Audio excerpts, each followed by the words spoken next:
ನಮಸ್ಕಾರ. ಒಳಸುಳಿಗೆ ಸ್ವಾಗತ. ನಾನು ಹಬೀಬ್ ದಂಡಿ. ಇವತ್ತು ಆರಂಭವಾಗಿರತಕ್ಕಂಥ ಜಂಟಿ ವಿಧಾನಸಭಾ ಅಧಿವೇಶನದಲ್ಲಿ ರಾಜ್ಯಪಾಲರು ಜಂಟಿ ಅಧಿವೇಶನವನ್ನು ಉದ್ದೇಶಿಸಿ ಹಿಂದಿಯಲ್ಲೇ ಮಾತನಾಡಿದ್ದಾರೆ. ನಮ್ಮ ಶಾಸಕರು ಬಾಯಿ ಮುಚ್ಕೊಂಡು ಅವರ ಭಾಷಣವನ್ನು ಕೇಳಿರ್ತಕ್ಕಂಥದ್ದು. ಎಲ್ಲಿ ಹೋಯಿತು ಕನ್ನಡದ ದನಿ ಧ್ವನಿ ಅನ್ನುವಂಥದ್ದು. ಯಾಕೆ ಹೀಗೆ ದಕ್ಷಿಣದ ರಾಜ್ಯಗಳ ಮೇಲೆ ಆಗ್ತಾ ಇದೆ? ತಮಿಳುನಾಡಿನಲ್ಲಿ ಇದೇ ಪರಿಸ್ಥಿತಿ ಇದ್ದಿದ್ರೆ, ಹಿಂದಿನಲ್ಲಿ ರಾಜ್ಯಪಾಲರು ಭಾಷಣ ಮಾಡಿದ್ರೆ ಅಲ್ಲಿನ ಶಾಸಕರು ಸುಮ್ಮನೆ ಇರ್ತಿದ್ರ ಅನ್ನುವಂಥ ಪ್ರಶ್ನೆ ಈಗ ಹುಟ್ಕೊಂಡಿದೆ. ಇದೇ ಈ ಹೊತ್ತಿನ ವಿಶೇಷ ಹಿಂದಿ ಹೇರಿಕೆ.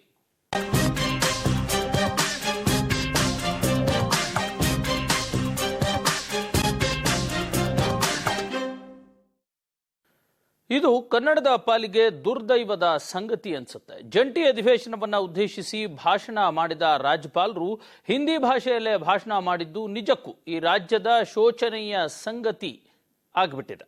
ಹಿಂದಿ ಭಾಷಣ ಮಾಡಿದಾಗ ಒಬ್ಬ ಕನ್ನಡದ ಶಾಸಕರು ಎದ್ದು ಅದನ್ನ ಒಂದು ಆಕ್ರೋಶವನ್ನ ಆಕ್ಷೇಪವನ್ನ ವ್ಯಕ್ತಪಡಿಸದೇ ಇದ್ದದ್ದು ನಮ್ಮ ರಾಜ್ಯದ ಪಾಲಿಗೆ ದುರ್ದೈವವೇ ಆಗ್ಬಿಟ್ಟಿದೆ. ಕನ್ನಡ ಭಾಷೆ ಉಳಿಬೇಕು ಅಂತ ಹೇಳುವಂತ ಶಾಸಕರು ಅಧಿವೇಶನದಲ್ಲಿ ಬಾಯಿ ಮುಚ್ಚಿಕೊಂಡ ತೆಪ್ಪು ಕುಳಿತಿದ್ದು ಅವರ ಈ ಕಾರ್ಯಕ್ಕೆ ಸಾಕಷ್ಟು ಕನ್ನಡಿಗರ ಆಕ್ರೋಶ ಕೂಡ ವ್ಯಕ್ತವಾಗ್ತಾ ಇದೆ. ಇದು ಎರಡನೇ ಬಾರಿ ಹಿಂದಿ ಭಾಷಣವನ್ನ ರಾಜ್ಯಪಾಲರು ಮಾಡಿ ಇತಿಹಾಸವನ್ನ ಸೃಷ್ಟಿಸಿದ್ದಾರೆ. ಯಾಕಂದ್ರೆ ಹಿಂದಿಯಲ್ಲೇ ಭಾಷಣದ ಪ್ರತಿಗಳನ್ನ ಮುದ್ರಣ ಮಾಡಿ ಹಂಚಿಕೆ ಮಾಡಿದ್ದು ಕೂಡ ಕನ್ನಡದ ಅವನತಿಯ ಅನ್ನುವಂಥ ಪ್ರಶ್ನೆ ಹುಟ್ಕೊಂಡಿದೆ. ಹಿಂದೆ ಆಂಧ್ರ ಪ್ರದೇಶದ VS ರಮಾದೇವಿ ಅವರು ರಾಜ್ಯಪಾಲರಾಗಿದ್ದಾಗ ಅವರು ತೆಲುಗಿನಲ್ಲಿ ಕನ್ನಡವನ್ನ ಬರೆದುಕೊಂಡು ಕನ್ನಡದಲ್ಲೇ ಜಂಟಿ ಅಧಿವೇಶನವನ್ನ ಉದ್ದೇಶಿಸಿ ಭಾಷಣವನ್ನ ಮಾಡಿದ್ರು. ಆದ್ರೆ ವಾಲ ಹಾಗೆ ಮಾಡಲಿಲ್ಲ. उसी समय में एसीबी ने 3401 मामलों में से 2294 मामलों का निपटान किया है। 132 छापों और 31 खोजी मामलों सहित 153 मामलों को पंजीकृत किया है। अपेक्षित मानव संसाधनों और अन्य सुविधाओं सहित एसीबी के कार्यालय सभी जिलों में कार्य कर रहे हैं। इसी के अतिरिक्त मेरी सरकार ने सभी विभागों में सतर्कता प्रकोष्ठ बनाए हैं। गत एक वर्ष के दौरान मेरी सरकार ने भ्रष्टाचार से संबंधित अपराधों की कई मामलों में अभियोग की अनुमति दी है। मेरी सरकार ने पुलिस विभाग को मजबूत बनाने और आधुनिकीकरण की दिशा में अनेक उपाय किए हैं। पॉलिसी आधुनिकीकरण कार्यक्रम के अंतर्गत 475 करोड़ रुपए की लागत से 72 पुलिस स्टेशन, 5 पुलिस प्रशिक्षण विद्यालय, 10 पुलिस.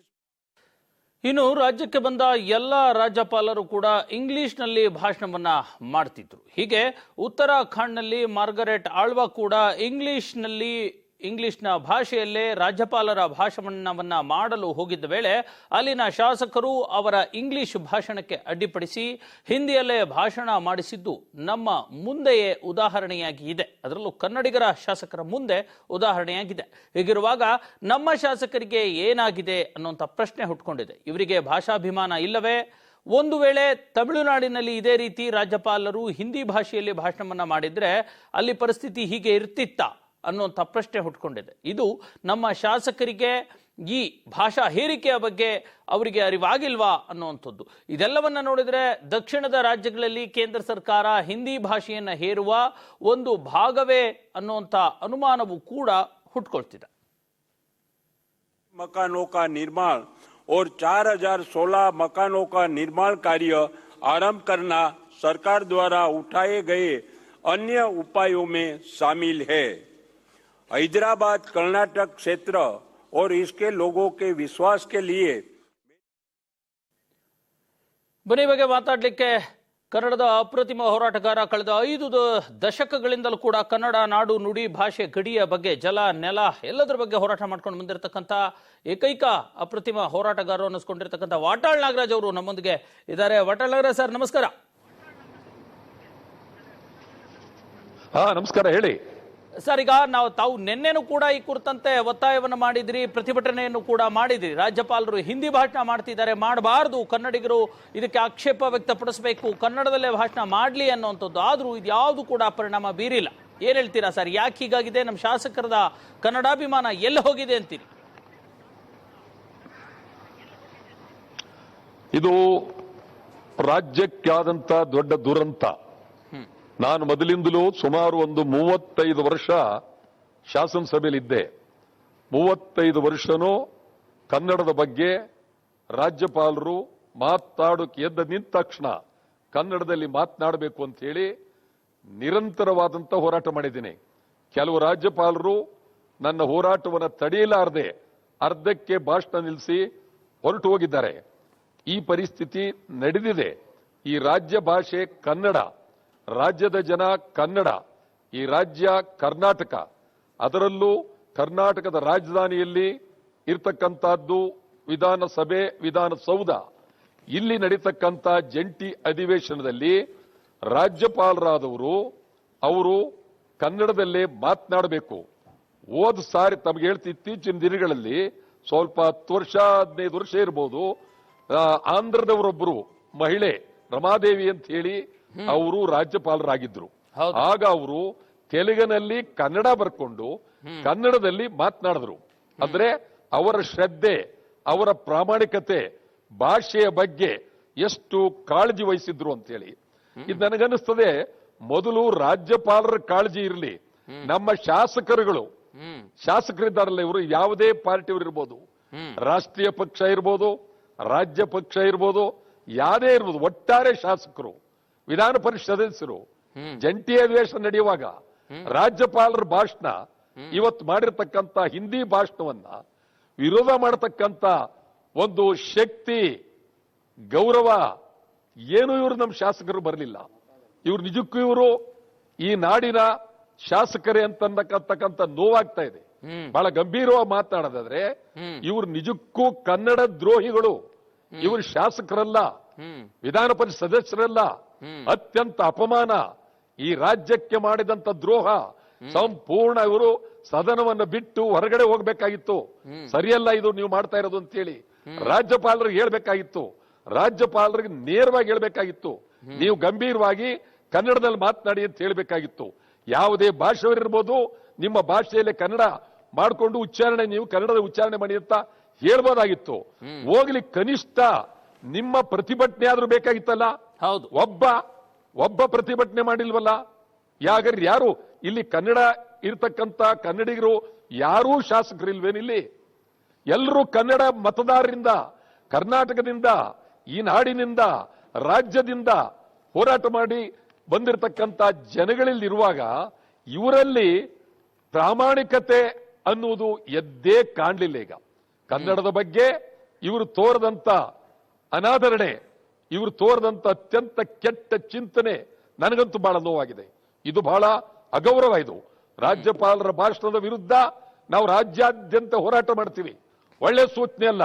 ರಾಜ್ಯಪಾಲರು, ಇದು ಇತ್ತೀಚಿನ ದಿನಗಳಲ್ಲಿ ರಾಜಭವನ, ಅದು ಕರ್ನಾಟಕದ ರಾಜಭವನ ಅಲ್ವೇ ಅಲ್ಲ, ಕನ್ನಡಿಗರ ರಾಜಭವನ ಅಲ್ವೇ ಇಲ್ಲ.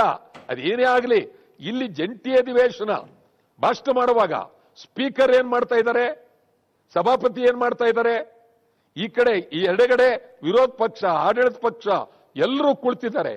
ಇವರು ಗಂಭೀರವಾಗಿ ಎದ್ದು ನಿಂತು ನೀವು ಭಾಷಣ ಮಾಡಬೇಡಿ, ಸರಿಯಿಲ್ಲ ಇದು ಅಂತ ಹೇಳಿ ಹೇಳುವಷ್ಟು ಇವರಿಗೆ ಯಾವುದೇ ಪ್ರಾಮಾಣಿಕವಾದಂತ ಚಿಂತನೆ ಇವರು ಬರಲಿಲ್ಲ. ಎಷ್ಟು ಜನಕ್ಕೆ ಈ ಭಾಷಣ ಅರ್ಥ ಆಗುತ್ತೆ? ಈ ರಾಜ್ಯದಲ್ಲಿ ಇರ್ತಕ್ಕಂಥ ಶಾಸಕರುಗಳಿಗೆ, ಮಂತ್ರಿಗಳಿಗೆ, ಅಧಿಕಾರಿಗಳಿಗೆ ಎಷ್ಟು ಜನಕ್ಕೆ ಈ ಭಾಷಣ ಅರ್ಥ ಆಗುತ್ತೆ? ಅವರು ಭಾಷಣ ಮಾಡದಂತದ್ದು ಸಂಪೂರ್ಣವಾಗಿ ಇವತ್ತು ಕರಾಳ ದಿನ, ಕನ್ನಡಿಗರ ಪಾಲಿಗೆ ಕರಾಳ ದಿನ. ಕರ್ನಾಟಕದ ಉನ್ನತ ಸ್ಥಾನದಲ್ಲಿರ್ತಕ್ಕಂಥ ರಾಜ್ಯಪಾಲರು ಅವರ ಭಾಷಣ ಹಿಂದಿಯಲ್ಲಿ ಮಾಡುವ ಮೂಲಕ ಈ ರಾಜ್ಯದ ಭಾಷೆಗೆ ಅಗೌರವ ಮಾಡಿದ್ದಾರೆ, ರಾಜ್ಯಕ್ಕೆ ಅಗೌರವ ಮಾಡಿದ್ದಾರೆ, ರಾಜ್ಯದ ಒಂದು ಸಂಸ್ಕೃತಿ, ಸಾಹಿತ್ಯ, ಭಾಷೆ ಎಲ್ಲಕ್ಕೂ ಅಗೌರವ ಮಾಡಿದ್ದಾರೆ.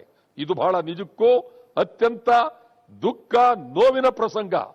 ಈ ಬಗ್ಗೆ ನಾನು ಈ ರಾಜ್ಯದ ಕನ್ನಡ ಪ್ರೇಮಿಗಳಿಗೆ, ಸಮಗ್ರ ರಾಜ್ಯದ ಕನ್ನಡ ಸಂಘಟನೆ ಇರ್ತಕ್ಕಂಥ ಎಲ್ಲ ಕನ್ನಡ ಪರ ಸಂಘಟನೆಗಳು, ಮುಖಂಡರುಗಳು ಭದ್ರವಾಗಿ ನಿಂತು ನಾಳೆಯಿಂದ ಇಡೀ ರಾಜ್ಯದ ಉದ್ದಗಲಕ್ಕೂ ನೀವು ಹೇಳಬೇಕು, ಇದನ್ನ ತೀವ್ರವಾಗಿ ಖಂಡಿಸಬೇಕು, ಪ್ರತಿಭಟನೆ ಮಾಡಬೇಕು, ತೀವ್ರವಾಗಿ ಹೇಳಬೇಕು.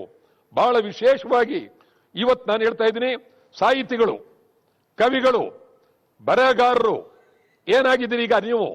ಇದರ ಬಗ್ಗೆ ನೀವೇನ್ ಹೇಳ್ತೀರಿ? ರಾಜ್ಯಪಾಲರ ಹಿಂದಿ ಭಾಷಣದ ಬಗ್ಗೆ ನೀವೇನ್ ಹೇಳ್ತೀರಿ? ನಿಮ್ಮ ಅಭಿಪ್ರಾಯಗಳನ್ನ ನಾಳೆ ಹೇಳಲೇಬೇಕು ನೀವು. ಸುಮ್ಮನೆ ಏನು ಗೊತ್ತಿಲ್ಲದೆ ರೀತಿ ಕೂತಿರ್ತಕ್ಕಂಥದ್ದಾಗೋದಿಲ್ಲ. ಅಂದು ಇಂದು ಎಂದೆಂದು ಸಾಹಿತ್ಯ ಸಮ್ಮೇಳನದ ಅಧ್ಯಕ್ಷರಾಗಿದ್ದವರು ನೀವೇನ್ ಹೇಳ್ತೀರಿ? ಸಾಹಿತಿಗಳು ನೀವೇನ್ ಹೇಳ್ತೀರಿ? ಇಡೀ ರಾಜ್ಯದ ಉದ್ದಗಲಿರ್ತಕ್ಕಂಥ ಬರಹಗಾರರು ನೀವೇನ್ ಹೇಳ್ತೀರಿ?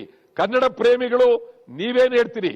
ಕನ್ನಡ ಭಾಷೆಗೋಸ್ಕರ ಹೋರಾಟ ಮಾಡ್ತಕ್ಕಂಥವ್ರು ನೀವೇನ್ ಹೇಳ್ತೀರಿ? ಇದೆಲ್ಲವನ್ನ ನಾಳೆಯಿಂದ ತೀವ್ರವಾಗಿ ಹೇಳಬೇಕಾದಂತ ಕಾಲ ಈಗ ಬಂದಿದೆ. ಇದನ್ನು ಬಿಡೋಕ್ ಸಾಧ್ಯ ಇಲ್ಲ. ಈ ರೀತಿ ಬೆಳವಣಿಗೆ ನಮಗೆ ಅತ್ಯಂತ ಅಗೌರವ, ಅತ್ಯಂತ ಅಗೌರವ, ಅತ್ಯಂತ ಅಗೌರವ ಇದು. ಖಂಡಿತ ಖಂಡಿತ ಸರ್. ಈಗ ಒಂದು ಮಾತು ಕೇಳಿ ಬರ್ತಾ ಇದೆ, ಇದೇ ಪರಿಸ್ಥಿತಿ ತಮಿಳುನಾಡಿನ ಏನಾದರೂ ವಿಧಾನಸಭಾ ಅಧಿವೇಶನದಲ್ಲಿ ಈ ರೀತಿ ಹಿಂದಿನಲ್ಲಿ ಭಾಷಣ ಮಾಡಿದ್ರೆ ಅಲ್ಲಿ ಇಷ್ಟೊತ್ತಿಗೆ ಒಂದು ರೀತಿ ದೊಡ್ಡ ಅಲ್ಲೋಲ ಕಲ್ಲೋಲ ಆಗ್ಬಿಟ್ಟಿರೋದು. ಯಾಕೆ ಇವತ್ತು ಬಾಯಿ ಮುಚ್ಕೊಂಡು ಎಲ್ಲ ಶಾಸಕರು, ಸಚಿವರು ಎಲ್ಲರೂ ಕೂಡ ಸುಮ್ಮನೆ ಕೂತ್ ಬಿಟ್ರಲ್ಲ? ಯಾಕೆ ಹೀಗೆ ಮಾಡಿದ್ರು? ತಾವಿದ್ದೀರಿ ಏನ್ ಮಾಡ್ತಿದ್ರಿ ಸರ್? ಈಗಾಗಲೇ ನಿಮ್ಮ ಹೋರಾಟವನ್ನು ನಾವು 67, 68ರಲ್ಲೇ ನೋಡಿದ್ದೀವಿ. ಏನ್ ಮಾಡ್ತಿದ್ರಿ? ಹೌದು, ತಮಿಳ್ನಾಡಿನಲ್ಲಿ ನಿಮ್ಗೆ ಹೇಳದರೆ ನೀವು ಹೇಳದ್ ಕರೆಕ್ಟು. ನಾನು ಹೇಳ್ತಿದ್ದೆ ಈಗ ಮುಂದೆ, ನಾನು ಅದನ್ನೇ ಹೇಳ್ತಾ ಇದ್ದೆ. ತಮಿಳ್ನಾಡಿನಲ್ಲಿ ರಾಜ್ಯಪಾಲರ ಭಾಷಣ ಬೇಡ ಅಂತ ಕಳಿಸ್ತಾ ಇದ್ರು. ತಮಿಳ್ನಾಡ್ಲೇನಾದ್ರೂ ಹಿಂದಿಯಲ್ಲಿ ಭಾಷಣ ಮಾಡಿದ್ರೆ ಅಲ್ಲಿ DMK ಅವರು, ADMK ಮತ್ತು ಎಲ್ಲ ಏನೇನು ಪಕ್ಷಗಳಿದೆ ಎಲ್ಲರೂ ಒಟ್ಟಾಗಿ ನಿಂತು ನಮಗೆ ರಾಜ್ಯಪಾಲರ ಭಾಷಣ ಬೇಡ, ನಾವು ಹಿಂದಿಯಲ್ಲಿ ಕೇಳೋದಿಲ್ಲ, ತಮಿಳಲ್ಲಿ ಹೇಳಿ ಅಂತೇಳಿ ನೇರವಾಗಿ ಹೇಳ್ತಾ ಇದ್ರು. ನಮ್ಮ ಶಾಸಕರುಗಳಿಗೆ, ನಮ್ಮ ವಿಧಾನ ಪರಿಷತ್ ಸದಸ್ಯರಿಗೆ ಇವ್ರಿಗೆ ಏನಾಯ್ತು ಅಂತ ಗೊತ್ತಿಲ್ಲ. ಇವ್ರ ಗತಿ ಏನು? ರಾಜ್ಯದಲ್ಲಿ ಇವರಿಂದ ಕನ್ನಡ ಉದ್ಧಾರ ಆಗೋದಿಲ್ಲ, ಕರ್ನಾಟಕ ಉದ್ಧಾರ ಆಗೋದಿಲ್ಲ, ಗಡಿನಾಡು ಉದ್ಧಾರ ಆಗೋದಿಲ್ಲ, ಕರ್ನಾಟಕದ ಅಭಿವೃದ್ಧಿ ಆಗೋದಿಲ್ಲ. ಬರೀ ಮಾತನಾಡ್ತಾರೆ ಇವರು, ಬರೀ ಜಗಳ ಆಡ್ತಾರೆ, ಬರೀ ಕೆಟ್ಟದಾಗಿ ಬೈತಕ್ಕಂಥದ್ದು ರಾಜಕಾರಣಿಗಳು. ಅನೇಕ ರಾಜಕಾರಣಿಗಳು ನೋಡ್ತೀನಿ, ಅವ್ರು ನಿಜವಾಗ್ಲೂ ಒಂದು ಗೌರವವಾಗೂ ಮಾತಾಡೋ ಮತ್ತಲ್ಲ. ಇವತ್ತು ನಮ್ಮ ರಾಜ್ಯದ ಪರಿಸ್ಥಿತಿ ಏನಾಗ್ತಾ ಇದೆ? ಒಂದಲ್ಲ ಎರಡಲ್ಲ, ಒಂದು ಕಡೆ ಮಹದಾಯಿ, ಮತ್ತೊಂದು ಕಡೆ ಕಾವೇರಿ, ಇನ್ನೊಂದು ಕಡೆ ಕುಡಿಯುವ ನೀರು, ಚಿಕ್ಕಬಳ್ಳಾಪುರ, ಕೋಲಾರ, ಮತ್ತೊಂದು ಕಡೆ ಚಿತ್ರದುರ್ಗ, ಇನ್ನೊಂದು ಕಡೆ ಇದು ಬಳ್ಳಾರಿ. ಈ ರೀತಿ ರಾಜ್ಯದ ಸಮಸ್ಯೆಗಳು, ಕನ್ನಡಿಗರ ಸಮಸ್ಯೆಗಳು, ಕರ್ನಾಟಕದ ಸಮಸ್ಯೆಗಳು ನಿರಂತರವಾಗಿ ನಡೀತಾ ಇದೆ. ಭೀಕರ ಬರಗಾಲ. ಒಂದು ಕಡೆ ಕೇಂದ್ರ ಸರ್ಕಾರ ನಮ್ಮನ್ನು ಕಡೆಗಾಣಿಸ್ತಾ ಇದ್ದಾರೆ. ಕೇಂದ್ರ ಸರ್ಕಾರ ತೀವ್ರವಾಗಿ, ಪ್ರಧಾನಮಂತ್ರಿಯವರು ತಮಿಳ್ನಾಡು ಏಜೆಂಟ್ ಆಗಿದ್ದಾರೆ. ಇಲ್ಲಿ ಕೆರೆಗಳಿಗೆ ನೀರಿಲ್ಲ, ದನಗಳಿಗೆ ನೀರಿಲ್ಲ. ಇಲ್ಲಿ ನಿನ್ನೆ ಹೋಗಿದ್ದೀನಿ, ಚಾಮರಾಜನಗರದಲ್ಲಿ ಒಂದು ಕೆರೆಯಲ್ಲೂ ನೀರಿಲ್ಲ. ಈ ಪರಿಸ್ಥಿತಿ ನಡೆದಿದೆ. ಇಂಥದ್ರ ಜೊತೆಗೆ ನಮ್ಮ ಭಾಷೆ ಗಂಡು ಮೆಟ್ಟಿದ ಕನ್ನಡದ ಪರಿಸ್ಥಿತಿ ಇಷ್ಟೊಂದು ಹೀನಾಯವಾಗ್ತಕ್ಕಂಥ ಪರಿಸ್ಥಿತಿ ಇದ್ರು ಶಾಸಕರು ಗಂಭೀರವಾಗಿ ಕುಳಿತಿದ್ದಾರೆ. ನೀವು ವಿಧಾನ ಪರಿಷತ್ ಸದಸ್ಯರು ಗಂಭೀರವಾಗಿ ಕೂತಾರೆ. ಬಹಳ ಕಟುವಾಗಿ ಮಾನ ಮರ್ಯಾದೆ ಗೌರವ ಇದ್ರೆ ಇವರು ಇದರ ಬಗ್ಗೆ ತೀವ್ರವಾಗಿ ಹೋರಾಟ ಮಾಡಬೇಕಾಗಿದೆ. ಎಕ್ಸಾಕ್ಟ್ಲಿ ವಾಟಾಳ್ ಸರ್, ನಿಮ್ಮ ಆಕ್ರೋಶವಾದಂತ ಮಾತನ್ನ ಅತ್ಯಂತ ಗಂಭೀರವಾಗಿ ಹೇಳ್ತಾ ಇದ್ದೀನಿ. ಓಕೆ ಸರ್, ತಮ್ಮ ಆಕ್ರೋಶ ನಮಗೆ ಅರ್ಥ ಆಗ್ತಾ ಇದೆ. ಖಂಡಿತ ಕನ್ನಡಕ್ಕೋಸ್ಕರ ಎಲ್ಲಿ ಬೇಕಿದ್ರು, ಎಷ್ಟೊತ್ತಿಗೆ ಬೇಕಿದ್ರು, ಯಾವಾಗ ಬೇಕಿದ್ರು ಕೈ ಎತ್ತಿ ಹೋರಾಟ ಮಾಡುವಂತವ್ರು ತಾವು. ನಿಮ್ಮಿಂದ ನಾವು ಇನ್ನೊಂದಷ್ಟು ಚಾಟಿ ಬೀಸಿಸಬೇಕಾಗಿದೆ. ಯಾರಿಗೆ? ಈ ಜನಪ್ರತಿನಿಧಿಗಳಿಗೆ. ಒಂದು ಪುಟ್ಟ ಬ್ರೇಕ್ ತೆಗೆದುಕೊಳ್ತೇನೆ. ವಾಟಾಳ್ ನಾಗರಾಜ್ ಸರ್ ನಮ್ಮೊಂದಿಗೆ ಇರಿ, ನಾನು ಮತ್ತೆ ಬರ್ತೇನೆ. ಈಗ ಒಂದು ಪುಟ್ಟ ಬ್ರೇಕ್ ಆದ್ಮೇಲೆ ಮತ್ತೆ ಹಿಂದಿ ಹೇರಿಕೆ ವಿಶೇಷ ಚರ್ಚಾ ಕಾರ್ಯಕ್ರಮ ಮುಂದುವರಿಯುತ್ತೆ.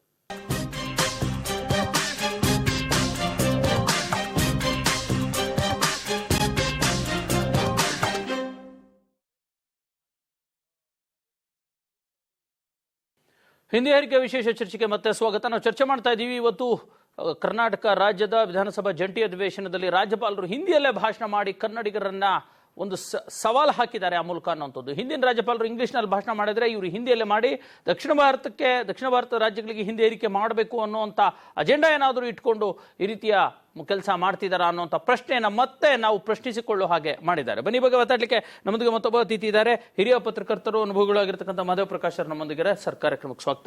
ಸರ್, ತಮ್ಗೇನ್ ಅನ್ಸುತ್ತೆ ಸರ್, ಏನ್ ಕೇಂದ್ರ ಸರ್ಕಾರದ ಒಂದು ಹಿಡನ್ ಅಜೆಂಡಾ ಇದೆ, ಕಳೆದ 4-5 ದಶಕಗಳಿಂದಲೂ ಕೂಡ ಇದು ಬರ್ತಾ ಇರ್ತಕ್ಕಂಥದ್ದು, ದಕ್ಷಿಣ ಕರ್ನಾಟಕದ ರಾಜ್ಯಗಳ ಮೇಲೆ ಹಿಂದಿ ಹೇರಿಕೆಯ ಮುಂದುವರೆದ ಭಾಗವಾ ಇದು ಇವತ್ತು ರಾಜ್ಯಪಾಲರ ಭಾಷಣ? ಹಬೀಬ್, ಇದು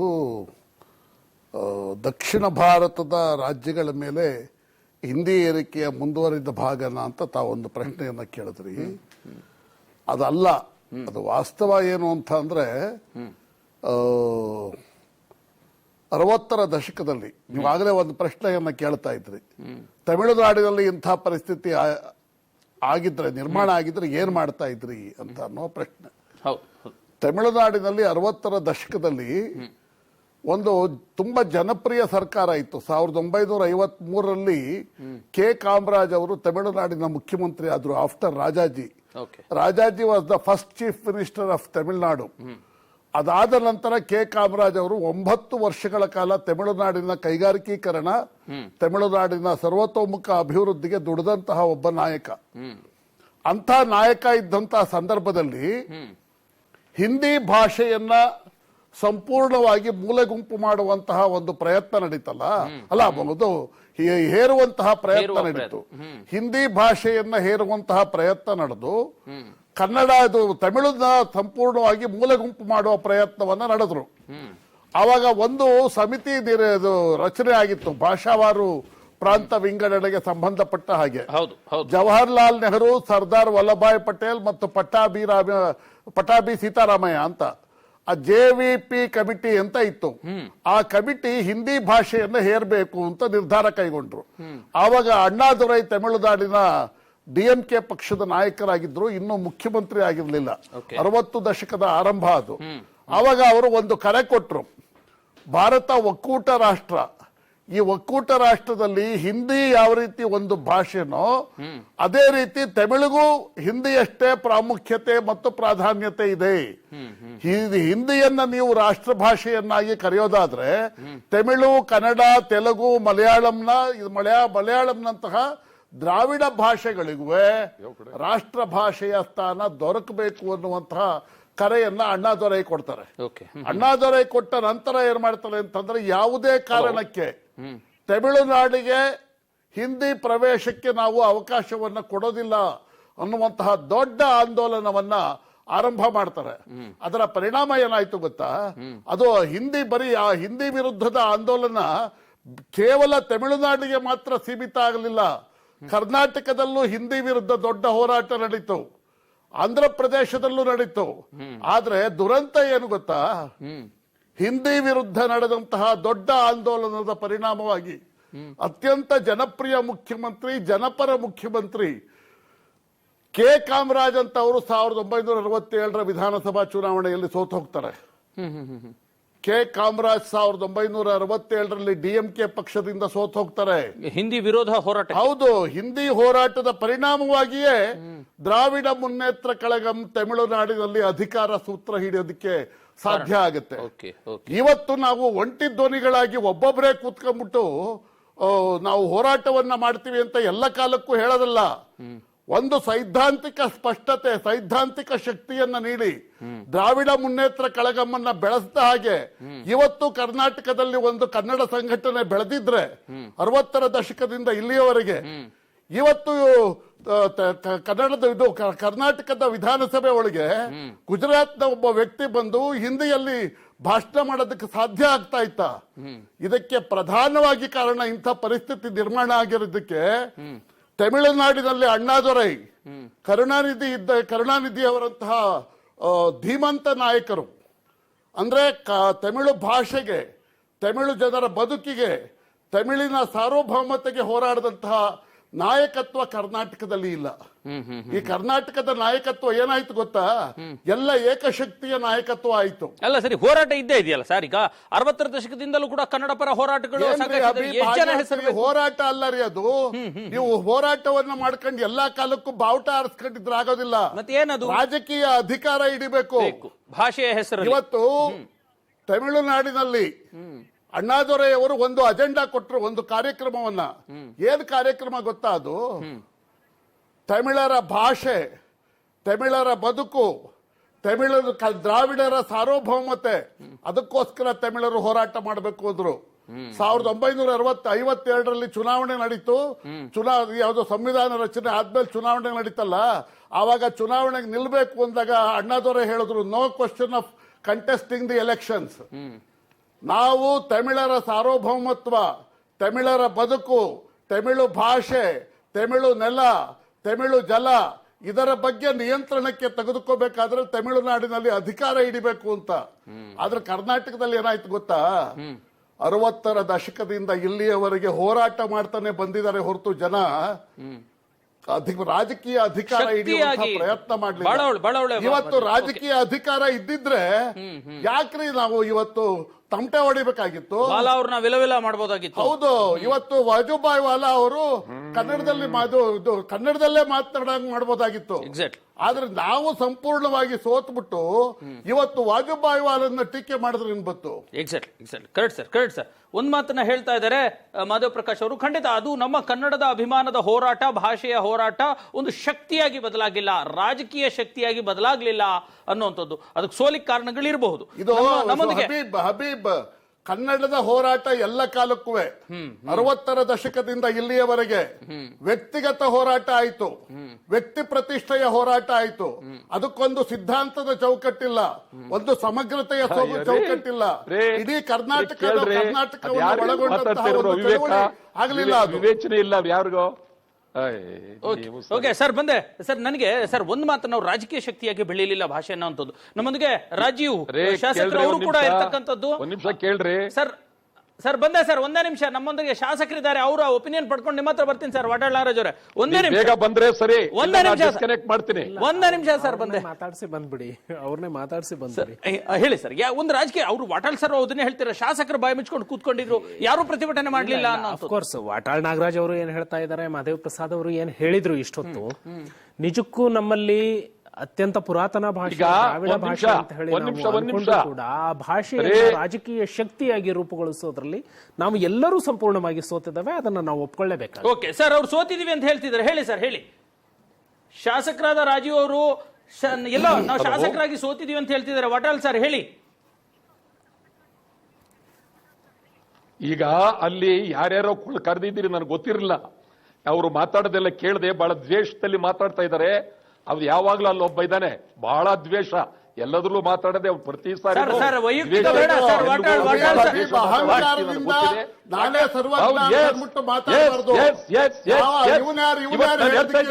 ಅದೇ ವೈಯಕ್ತಿಕವಾಗಿ ತಮಿಳುನಾಡು ರಾಜಕೀಯನೇ ಬೇರೆ, ಕರ್ನಾಟಕ ರಾಜಕೀಯನೇ ಬೇರೆ, ತಮಿಳುನಾಡು ರಾಜಕೀಯನೇ ಬೇರೆ, ಕರ್ನಾಟಕ ರಾಜಕೀಯನೇ ಬೇರೆ, ತಮಿಳುನಾಡು ರಾಜಕೀಯ ಬೇರೆ, ಕರ್ನಾಟಕ ರಾಜಕೀಯ ಬೇರೆ. ಇವತ್ತು ನೋಡ್ರಿ, ಅಲ್ಲಿ ಶಾಸಕರುಗಳು ಕೈ ಮುಕ್ಕೊಂಡು ನಿಂತಿದ್ದಾರೆ, ಶಾಸಕರು ಕೈ ಮುಕ್ಕೊಂಡು ನಿಂತಿದ್ದಾರೆ. ಇಲ್ಲಿ ಬೇರೆ ಇದು ನನಗೆ ಗೊತ್ತಿದೆ, ಇದೇನು ನನಗೆ ಗೊತ್ತು, ಈ ವಿಚಾರ ನನಗೆ ಗೊತ್ತಿದೆ, ಇದೆಲ್ಲ ಗೊತ್ತಿದೆ. ನಾನ್ ನಿಮ್ಗೆ ಗೊತ್ತಿದೆ, ಇದೆಲ್ಲ ಗೊತ್ತಿದೆ. ಇಂಥ ಎಷ್ಟೋ ಜನ ನಾನು ನೋಡಿದ್ದೇನೆ, ಇಂಥ ರಾಜಕಾರಣ ನಾನು ಕೇಳಿದ್ದೇನೆ. ಇದ್ರ ಬಗ್ಗೆ ಮಾತಾಡೋದು ಬೇಕಾಗಿಲ್ಲ, ಖಂಡಿತ ಮಾತಾಡೋದು ಬೇಕಾಗಿಲ್ಲ. ನನಗೆ ಗೊತ್ತಿದೆ, ನನಗೆ ಗೊತ್ತಿದೆ. ಇದೇ ವೈಯಕ್ತಿಕ ಪರಿಸ್ಥಿತಿಯಲ್ಲ. ಎಡಿಎಂಕೆ ಏನು, ಎಡಿಎಂಕೆ ಏನ್ರೆ, ಎಡಿಎಂಕೆ ಅದು ಸರ್ವಾಧಿಕಾರಿ ಪಕ್ಷ, ಎಡಿಎಂಕೆ ಅದು ಸರ್ವಾಧಿಕಾರಿ ಪಕ್ಷ. ಇವತ್ತು ಮಾಡಿ ಕಾಲಿಗೆ ಬಿದ್ದು ಕೈ ಮುಗಿತಾ ಇದ್ದಾರೆ. ಹೇಳಿ ಸರ್, ಎಡಿಎಂಕೆ ಪಕ್ಷ ಏಕವಚನದಲ್ಲಿ ಮಾತಾಡ್ಬಿಟ್ರೆ ಕೇಳ್ಬಿಡ್ತಾರ. ಹಬೀಬ್ ಯಾರು ಏಕವಚನದಲ್ಲಿ ಗಂಭೀರವಾಗಿ ಮಾತಾಡ್ತಾರೆ. ಚರ್ಚೆ ಇದು ಚರ್ಚೆ ಅಲ್ಲ, ಇದು ಚರ್ಚೆ ಅಲ್ಲ, ಇದೊಂದು ದೇಶದ ಮಾತುಗಳು. ದೇಶದ ಬಗ್ಗೆ ಕ್ಷಮಿಸಿ, ನಾವು ಮಾತಾಡೋದಿಲ್ಲ, ದಯವಿಟ್ಟು ಕ್ಷಮಿಸಿ. ಸಂಘಟನೆಯ ಬಗ್ಗೆ ಮಾತಾಡಿದ್ದೀನಿ. ಆ ಸಂಘಟನೆಯ ಬಗ್ಗೆ, ಸಿದ್ಧಾಂತದ ಬಗ್ಗೆ ಮಾತಾಡದೆ ಮನ್ಸು ಬಂದಾಗ ಮಾತಾಡ್ಬಿಟ್ರೆ ಇದನ್ನ ಕೇಳ್ತಾರೆ ಯಾರಾದ್ರೂ? ಓಕೆ ಸರ್, ವಾಟಾಳ್ ಸರ್ ಒಂದ್ ಮಾತು ಹೇಳ್ತಾ ಇರ್ತಕ್ಕಂಥದ್ದು, ತಮಿಳುನಾಡಿನ ನಾನು ಯಾರಾದ್ರೂ ಒಬ್ಬ ವ್ಯಕ್ತಿ ಬಗ್ಗೆ ಮಾತಾಡಿದ್ದೀನಿ ಹಬೀಬ್? ನಾನು ಮಾತಾಡಿದ್ದು ಒಂದು ಸಿದ್ಧಾಂತದ ಬಗ್ಗೆ, ಒಂದು ಸಂಘಟನೆಯ ಬಗ್ಗೆ, ಒಂದು ರಾಜಕೀಯ ಶಕ್ತಿಯ ಬಗ್ಗೆ. ಸಿದ್ಧಾಂತ, ಸಂಘಟನೆ, ರಾಜಕೀಯ ಶಕ್ತಿ, ಇದ್ರ ಬಗ್ಗೆ ಕೇಳಿಸ್ಕೊಳ್ಳೋದು ಬಿಟ್ಬಿಟ್ಟು ಏಕವಚನದಲ್ಲಿ ಯಾವನೋ ಕೊಡ್ತಿದ್ದಾನೆ ಅಂತ ಹೇಳ್ಬಿಟ್ಟು ಯಾರು ಇವನು ಕೇಳೋದಕ್ಕೆ? Who is this fellow? ಅಲ್ಲ, ಎಲ್ಲೋ ಕನ್ನಡ ಸಂಘಟನೆಗಳು ಕೂಡ ಇವತ್ತು ತಮ್ಮಂತ ಪ್ರಶ್ನಿಸ್ಕೋಬೇಕಿದೆ ಅನ್ನೋಂಥದ್ದು. ಅದು ಯಾಕೆ ಒಂದು ಶಕ್ತಿಯಾಗಿ ಬೆಳೀಲಿಲ್ಲ ಅನ್ನೋ ಹೌದು, ನಾನು ಅದನ್ನ ಒಂದು ಸಿದ್ಧಾಂತವಾಗಿ ಕೇಳ್ತಾ ಇದ್ದೀನಿ. ಆ ಸಿದ್ಧಾಂತಕ್ಕೆ ಉತ್ತರ ಕೊಡಬೇಕು. ಅದನ್ನ ಬಿಟ್ಬಿಟ್ಟು ಏಕವಚನದಲ್ಲಿ ಯಾವನ ಅಲ್ಲಿ ಕುಳಿತಿದ್ದಾನೆ ಅಂತಂದ್ರೆ ಯಾರಿವನು ಅದನ್ನ ಹೇಳೋದಕ್ಕೆ? ಓಕೆ ಓಕೆ ಓಕೆ ಸರ್, ಮತ್ತೆ ಬರ್ತಾರೆ ಸರ್. ತಾವ್ ಹೇಳ್ತಿದ್ರಿ ರಾಜು ಅವರೇ, ಅದು ನೋಡಿ ಕನ್ನಡಿಗರ ಆಕ್ರೋಶ ಹೆಂಗಿರುತ್ತೆ. ಕನ್ನಡ ಭಾಷೆಯ ಸೋಲಾದ್ರೆ ಯಾರು ತಡ್ಕೊಳ್ಳೋದಿಲ್ಲ ಅನ್ನೋದು ಸಿದ್ಧಾಂತ ನೀವು ಗಮನಿಸಿದ್ರಲ್ವಾ? ನಾ ಸಿದ್ಧಾಂತವನ್ನ ಬಿಟ್ಟು ವ್ಯಕ್ತಿಗತವಾಗಿ ಮಾತಾಡ್ದ. ನಾನು ಇಲ್ಲಿ ಇಬ್ಬರ ತಪ್ಪುಗಳು ನನಗೆ ಕಾಣ್ತಾ ಇಲ್ಲ. ಬಹುಶಃ ತಾವು ಹೇಳ್ತಾ ಇದ್ರಿ ಯಾವುದೇ ಸಂಘಟನೆ ಆಗಲಿ ಯಾವುದೇ ಇದಾಗಲಿ ಒಂದು ರಾಜಕೀಯ ಅಧಿಕಾರವನ್ನ ತಗೊಳ್ಳೇಬೇಕು, ಅದು ಭಾಷಾವಾರು ಇದರ ಮೇಲೆ ಸಿದ್ಧಾಂತದ ಮೇಲೆ ಅಂತ ಹೇಳಿ ಮಾಡಬೇಕಾಗಿತ್ತು ಅಂತ ಹೇಳಿ ತಾವು ಹೇಳಿದ್ರೆ ಅದು ಬಹಳ ಒಳ್ಳೆ ಅಂಶ. ಬಟ್ ವಾಟಾಳ್ ನಾಗರಾಜ್ ಅವರಿಗೆ ಬಹುಶಃ ಟಿವಿ ನೋಡುವಂತದ್ದಿಲ್ಲ, ಅವರು ದೂರವಾಣಿಯಲ್ಲಿ ಕೇಳ್ತಾ ಇರುವಂತದ್ದು. ಅವರು ಧ್ವನಿಯನ್ನ ಕೇಳ್ತಾ ಏನ್ ಅನ್ಕೊಂಡ್ರು, ಬಹುಶಃ ಕನ್ನಡ ಪರ ಹೋರಾಟಗಾರ ಅಂದ್ರೆ ನಾನೇ, ಇವರು ನನ್ನನ್ನೇ ಟೀಕಿಸ್ತಾ ಇದ್ದಾರೆ ಅಂತ ಹೇಳಿ ಅವರು ಹಾಗಂತ ಹೇಳಿ ವಾಟಾಳ್ ನಾಗರಾಜ್ ಅವರ ಹೋರಾಟವನ್ನ ನಾವು ಅಲ್ಲಗಳಿಲಿಕ್ಕೆ ಸಾಧ್ಯನೇ ಇಲ್ಲ. ಆತ ಒಬ್ಬ ಹೋರಾಟಗಾರ, ಎಲ್ಲೋ ಒಂದು ಕಡೆ ಕಮ್ಯುನಿಕೇಶನ್ ಗ್ಯಾಪ್ ಆಗಿರೋದಕ್ಕೆ, ಅದನ್ನ ತಪ್ಪು ಗ್ರಹಿಸಿದ್ದಕ್ಕೆ ತಾವು ಕೂಡ ಅಷ್ಟು ಉದ್ವೇಗಕ್ಕೆ ಒಳಗಾಗುವಂತ ಅವಶ್ಯಕತೆನೂ ಇಲ್ಲ. ಬಹುಶಃ ವಾಟಾಳ್ ನಾಗರಾಜ್ ಅವರು, ಮಹದೇವ್ ಪ್ರಸಾದ್ ಅವರು ಅಲ್ಲಿ ಕೂತಿದ್ರು ಅಂತ ಹೇಳಿ ಗೊತ್ತಾದ್ರೆ ನಾಳೆ ಅವರು ಕೂಡ ಕ್ಷಮೆ ಕೇಳಬಹುದು. ಯಾವುದೋ ಒಂದು ತಪ್ಪು ಗ್ರಹಿಕೆಯಿಂದ ಇಂಥದ್ದು ಹೇಳಿದರೆ ಅದನ್ನ ನೀವು ತಗೊಳ್ಳುವಂತದ್ದು ಬೇಡ, ಮನಸ್ಸಿಗೆ ತಗೊಳ್ಬೇಡಿ ಅಂತ ಹೇಳಿ ಹೇಳ್ಬಹುದು. ಒಟ್ನಲ್ಲಿ ನಾವು ಹೇಳ್ತಾ ಇದ್ದಾವೆ ಸರ್. ಒಂದ್ ನಿಮಿಷ, ಬಂದ್ರು ವಾಟಾಳ್ ನಾಗರಾಜ್ ಅವರು. ಸರ್, ವಾಟಾಳ್ ನಾಗರಾಜ್ ಅವರೇ, ನಾವು ವಿಷಯಕ್ಕೆ ಸಂಬಂಧಪಟ್ಟ ಹಾಗೆ ಮಾತಾಡೋಣ. ಒಂದು ಮಾತು ಹೇಳ್ತಿದ್ದಾರೆ ಅಂದ್ರೆ, ಪಕ್ಕದ ರಾಜ್ಯ ಯಾವುದೇ ಆಗಿರ್ಲಿ ಅವ್ರಿಗಿರುವಂತಹ ಭಾಷಾಭಿಮಾನ ಅದು ನಮ್ಮ ಕನ್ನಡ ಹೋರಾಟ ಒಂದು ಶಕ್ತಿಯಾಗಿ ಬೆಳೀಲಿಲ್ಲ, ಒಂದು ರಾಜಕೀಯ ಶಕ್ತಿಯಾಗಿ ಬೆಳೀಲಿಲ್ಲ. ಸಾಕಷ್ಟು ಹೋರಾಟ ಮಾಡಿದ್ರಿ, ತಮ್ಮ ಬಗ್ಗೆ ಆಕ್ಷೇಪ ಇಲ್ಲ. ಒಟ್ಟಾರೆ ಹೇಳ್ತಾ ಇರ್ತಕ್ಕಂಥದ್ದು ಎಡಿಎಂಕೆ, ನೀವು ಏನ್ ನಿಮಿಷ ಕೇಳಿ. ಎಡಿಎಂಕೆ ಇವತ್ತು ನೋಡಿದಿರಿ, ಮೊದಲು ನೋಡಿದಿರಿ, ಅವ್ರ ರಾಜಕಾರಣ ಅದು ಸರ್ವಾಧಿಕಾರಿ ರಾಜಕಾರಣ. ಅಲ್ಲಿ ಎಷ್ಟು ಜನ ಎಡಿಎಂಕೆ MLA-ಗಳಿದ್ದಾರೆ, ಅವರು ಕಾಲಿಗೆ ಬೀಳ್ತಕ್ಕಂತಹದ್ದು, ಅವ್ರ ಮುಖ್ಯಮಂತ್ರಿಗೆ ಕಾಲಿಗೆ ಬೀಳ್ತಕ್ಕಂತಹದ್ದು ಇದೆಲ್ಲ ನೋಡಿದ್ದೇವೆ. ಮತ್ತು ತಮಿಳುನಾಡಿನ ಹಿಂದಿ ವಿರೋಧವೇ ಬೇರೆ. ನಾವಿವತ್ತು ಹಿಂದಿ ಭಾಷಣಕ್ಕೆ ವಿರೋಧವೇ ಹೊರತು ಆ ಪ್ರಶ್ನೆ ಬೇರೆ, ಅದ್ರ ಬಗ್ಗೆ ನಾನು ತಕರಿಲ್ಲ. ಅಲ್ಲಿ ತಮಿಳುನಾಡಿನಲ್ಲಿ ಅವರು ಪರಮ ವಿರೋಧ ಹಿಂದಿ ಬಗ್ಗೆ. ಇಲ್ಲಿ ನಡೆದಿರೋ ವಿಚಾರ ಬೇರೆ. ಒಂದು ನಿಮಿಷ, ಇಲ್ಲಿ ನಡೆದಿರೋ ವಿಚಾರ ಬೇರೆ, ಅಲ್ಲಿ ವಿಚಾರ ಬೇರೆ. ಇಲ್ಲಿ ಹಿಂದಿ ಅಲ್ಲ ಗುಜರಾತಿ ಅಲ್ಲ ಯಾವ ಭಾಷೆಯಲ್ಲಿ ಮಾತಾಡಿದ್ರು ಇಲ್ಲಿ ಬೇಡ ಅಂತ. ತಮಿಳುನಾಡಿನಲ್ಲಿ ಹಿಂದಿಲಿ ಮಾತಾಡಬಾರ್ದು, ಅದನ್ನ ಬಿಟ್ರೆ ಯಾವ್ದ್ರಲ್ಲಿ ಬೇಕಾದ್ರೂ ಮಾತಾಡ್ಬೋದು. ಇಲ್ಲ, ಹಾಗಿಲ್ಲ. ಮತ್ತು 60 ವರ್ಷದಿಂದ ಚಳುವಳಿ ಆಯ್ತು, ಹಾಗಾಯ್ತು ಹೀಗಾಯ್ತು, ಇದ್ರ ಬಗ್ಗೆ ಇಲ್ಲಿ ಚಳುವಳಿ ಬಗ್ಗೆ ಚರ್ಚೆ ಮಾಡಕ್ ಬಂದಿಲ್ಲ. ಆ ರೀತಿ ಚಳುವಳಿ ಬಗ್ಗೆ ಚರ್ಚೆ ಮಾಡೋದಾದ್ರೆ ರೆಡಿ, ಎಲ್ಲೂ ಬೇಕಾದ್ರೆ ಕೂತ್ಕೊಳ್ಳೋಣ, ಅವೆಲ್ಲ ಮಾತಾಡೋದು ಬೇಡ. ಗಂಭೀರವಾಗಿ ಇಲ್ಲಿ ನಡೆದಿರತಕ್ಕಂಥ ಕಥೆಯನ್ನ ಗೊತ್ತಿದೆ. ನಾನ್ ಚಳುವಳಿ ಏನ್ ಮಾಡಿದ್ದೀನಿ ಯಾವುದೋ ಎಲ್ಲ ಗೊತ್ತಿದೆ. ಅದ್ರ ಬಗ್ಗೆ ಇಲ್ಲಿ ನಡಿಬೇಕು. ಚಳುವಳಿ ಬಗ್ಗೆ ನೀವು ಕರೆದಿಲ್ಲ ಮಾತಾಡೋದಕ್ಕೆ, ಗೊತ್ತಾಯ್ತಲ್ಲ. 60ರಿಂದ ಆಯ್ತು, 70ರಿಂದ ಆಯ್ತು, ಏನೂ ಆಗ್ಲಿಲ್ಲ. ವ್ಯಕ್ತಿ ಏನ್ ನಿಜ. ಇಲ್ಲಿ DMK ADMKದು ಪ್ರತಿದಿನ ಕಾಲಿಗೆ ಬೀಳ್ತಾರಲ್ಲ, ಅದು ಸರ್ವಾಧಿಕಾರ ಅಲ್ವೇನದು? ಅಲ್ವೇನ್ರಿ ಅದು? ಇವತ್ತು ಆ ಶಶಿಕಲಾ ಮುಖ್ಯಮಂತ್ರಿ ಆದ್ರು, ಅವ್ರದ್ದೇನ್ರಿ ತ್ಯಾಗ? ಏನ್ ತ್ಯಾಗ? ಏನ್ ನಡೆದಿದೆ? ಇದೇನಿದು? ಆದ್ರಿಂದ ಸರಿಯಾದ ಕ್ರಮ ಅಲ್ಲ.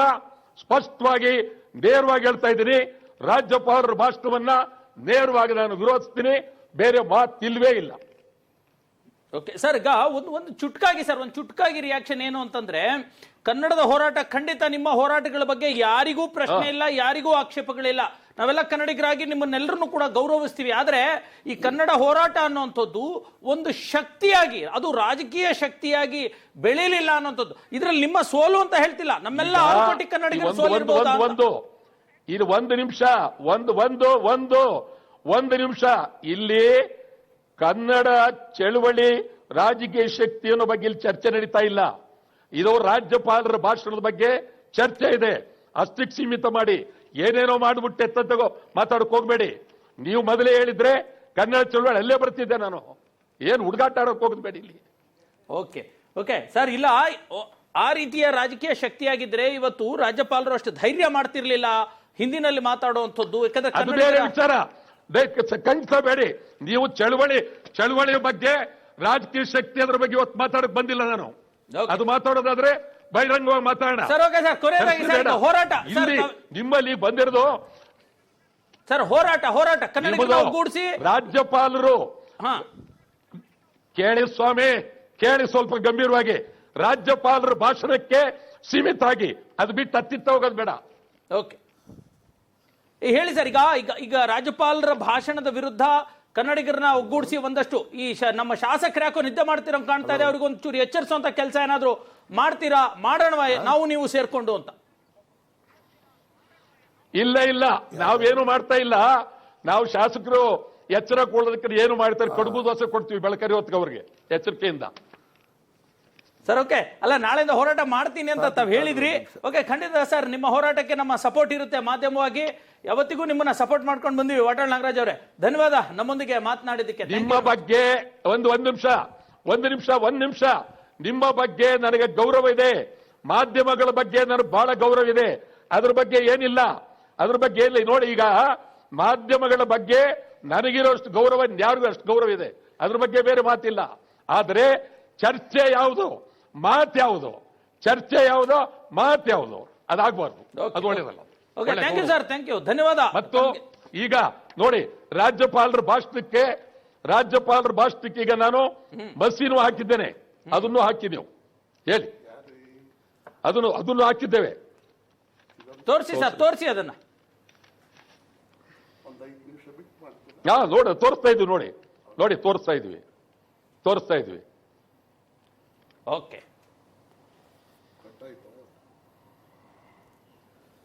ಇದು ಯಾವಾಗಲೂ ಯಾವುದೋ ದಿಕ್ ತಪ್ಪು ಹೋಗಬಾರದು. ಭಾಷಣ ಎತ್ತಿಂದ ದಿಕ್ ತಪ್ಪು ಹೋಗಬಾರದು. ಚರ್ಚೆ ದಿಕ್ ತಪ್ಪಬಾರದು. ಮೊದಲೇ ಹೇಳ್ಬಿಟ್ಟು ನೀವು ಚಳುವಳಿ ಬಗ್ಗೆ ಚರ್ಚೆ ಮಾಡ್ತೀವಿ ಅಂದ್ರೆ ನಾವು ರೆಡಿ ಆಗಿದ್ದವು. ಅದಕ್ಕೇನಂತೆ ಅಲ್ಲ. ಓಕೆ ಸರ್, ಈಗ ಆಯ್ತು ಸರ್. ಈಗ ನಿಮ್ಮ ಪ್ರತಿಭಟನೆ ನಮಗೆ ಗೊತ್ತಾಗ್ತಾ ಇದೆ. ಎತ್ತ ಕಡೆನೂ ದಿಕ್ಕು ತಪ್ತಾ ಇಲ್ಲ. ಒಂದು ಸರಳವಾಗಿ ಸ್ವಲ್ಪ ತಾಳ್ಮೆಯಿಂದ ಸ್ವಲ್ಪ ಕೇಳಿಸ್ಕೊಳ್ಳಿ. ಕನ್ನಡಿಗರು ನಿಮ್ಮ ಹೋರಾಟಕ್ಕೆ ಒಂದು ರಾಜಕೀಯ ಶಕ್ತಿಯಾಗಿ ಅದು ಇವತ್ತು ಇದ್ದಿದ್ರೆ ಈ ತರದ ಹೇರಿಕೆ, ಪರಭಾಷಾ ಹೇರಿಕೆ ಅಥವಾ ಕನ್ನಡಿಗದ ಗಟ್ಟಿ ನಿಮಿಷ ದಯವಿಟ್ಟು ಮತ್ತೆ ದಯಮಾಡಿ ನೀವು ಅಲ್ಲಿ ಹೋಗ್ಲೇಬೇಡಿ. ನೀವು ಓಕೆ ಸರ್, ರಾಜ್ಯಪಾಲರ ಭಾಷಣಕ್ಕೆ ಸೀಮಿತವಾಗಿ ಅದು ಬಿಟ್ಟು ಬೇರೆ ದಿಕ್ಕು ಹೋಗ್ಬೇಡಿ. ಓಕೆ ಸರ್, ಹೋಗಕ್ ಕೂಡುದು. Okay sir, thank you sir, thank you Vatal Nagaraj ಅವರೇ, ಧನ್ಯವಾದ ನಮ್ಮೊಂದಿಗೆ ಮಾತನಾಡಿದ್ದಕ್ಕೆ. ನಮಸ್ಕಾರ. ಓಕೆ, ಇದು ವಾಟಾಳ್ ನಾಗರಾಜ್ ಅವರ ಆಕ್ರೋಶದ ನುಡಿ. ಖಂಡಿತ ಅವ್ರು ಹೇಳ್ತಾ ಇರ್ತಕ್ಕಂಥದ್ದು ಶಾಸಕರು ಎಲ್ಲರೂ ಕೂಡ ಅದನ್ನು ವಿರೋಧಿಸಬೇಕಿತ್ತು ಅನ್ನುವಂಥದ್ದು. ನಮ್ಮ ಮನವಿ ಕೂಡ ಇಷ್ಟೇ ಆಗಿತ್ತು. ಬಹುತೇಕ ಅವರು ಒಂದಷ್ಟು ಆಕ್ರೋಶಿತರಾಗಿದ್ದಾರೆ. ಆಕ್ರೋಶದಲ್ಲಿ ನಮ್ಮ ನಿಜವಾದ ಉದ್ದೇಶ ಏನು ಅನ್ನುವಂಥದ್ದು ಗೊತ್ತಾಗ್ತಾ ಇಲ್ಲ ಅಂತ ಅಂದ್ಕೊಳ್ತಾ ಇದೀವಿ ನಾವು ಬಹುತೇಕ. ಯಾಕಂದ್ರೆ ಅವ್ರು ದೊಡ್ಡ ಹೋರಾಟಗಾರರು, ಅವ್ರನ್ನ ಪ್ರಶ್ನೆ ಮಾಡುವಂಥದ್ದು ಅಥವಾ ಅವರಿಗೆ ಕನ್ವಿನ್ಸ್ ಮಾಡುವಂಥದ್ದು, ಅವರಿಗೆ ಮನಸ್ಸಿಗೆ ಅರ್ಥ ಮಾಡಿಸಿ ಅಷ್ಟೊಂದು ಶಕ್ತಿ ಇಲ್ಲ. ಇಷ್ಟೇ ಒಂದು ಕನ್ನಡ ಹೋರಾಟ ಇದೆಯಲ್ಲ, 5-6 ದಶಕಗಳಿಂದ ನಡೆದು ಬರ್ತಾ ಇದೆ. ಅದಕ್ಕೊಂದು ರಾಜಕೀಯ ಶಕ್ತಿ ಆಗಿದ್ದಿದೆ. ಯಾಕಂದ್ರೆ ಈಗ ನಮ್ಮ ಸ್ವತಃ ಮುಖ್ಯಮಂತ್ರಿಗಳೇ ಇದ್ದಾರೆ, ಕನ್ನಡ ಕಾವಲು ಸಮಿತಿಯಲ್ಲಿ ಸಕ್ರಿಯವಾಗಿ ಕೆಲಸ ಮಾಡ್ತಿರೋರು. ಇವತ್ತು ಅವರು ಸುಮ್ಮನೆ ಕೂತಿದ್ರು ರಾಜ್ಯಪಾಲರ ಭಾಷಣ ಮಾಡಿದ್ರೆ. ಅಲ್ಲಿ ಎಲ್ಲಿ ಹೋಗಿದೆ ಅದು ಕನ್ನಡತನ, ಕನ್ನಡದ ಭಾಷೆಯ ಬಗೆಗಿನ ಅಭಿಮಾನ ಎಲ್ಲಿ ಹೋಗಿದೆ? ಎಲ್ಲವನ್ನೂ ಕೂಡ ಬರೀ ನಾವು ಹೋರಾಟಗಾರರಿಗೆ ಹೇಳಿದ್ರೆ ಆಯ್ಕೆಯಾಗಿರ್ತಕ್ಕಂಥ ಜನಪ್ರತಿನಿಧಿಗಳಲ್ಲಿ ಇರ್ತಕ್ಕಂಥ ಕನ್ನಡದ ಭಾಷಾಭಿಮಾನ ಎಲ್ಲಿ ಹೋಗಿದೆ? ಅದು ಯಾಕೆ ಶಕ್ತಿಯಾಗಿ ಒಗ್ಗೂಡ್ಲಿಲ್ಲ ಅನ್ನೋಂಥದ್ದಷ್ಟೇ ಆಗಿತ್ತು. ನೀವು ಚರ್ಚೆಯನ್ನು ಮುಂದುವರಿಸೋಣ ಒಂದು ಪುಟ್ಟ ಬ್ರೇಕ್ನ ಬಳಿಕ.